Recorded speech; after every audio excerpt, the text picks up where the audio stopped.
turn now to a hot air balloon crash caught on camera. 3 people were seriously injured after the balloon struck a power line and burst into flames before crashing into an Indiana field.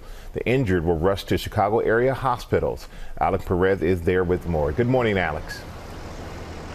Hey, good morning, Michael. Yeah, one of those 3 was brought here to the University of Chicago Hospital for treatment. Authorities say the pilot was able to extinguish a fire on board and then land in that field.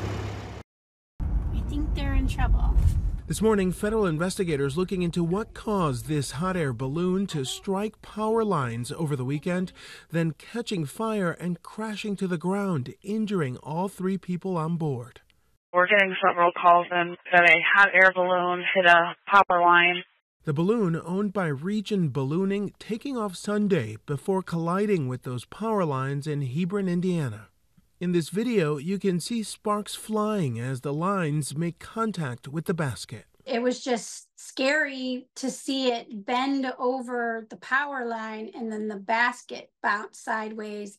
Debbie Wovoda was driving home when she saw the balloon, capturing these images of the balloon as it struggled to stay airborne. I didn't see anybody in the balloon. The pilot able to crash land the balloon in a nearby field, avoiding a busy interstate.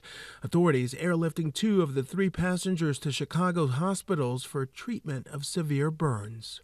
Terry Campbell was one of the passengers on the balloon. Her daughter says she's recovering from the terrifying ordeal and her injuries. It did hit the power line. Luckily, the pilot was able to land as safely as they could with the circumstances. This could have been a very tragic accident.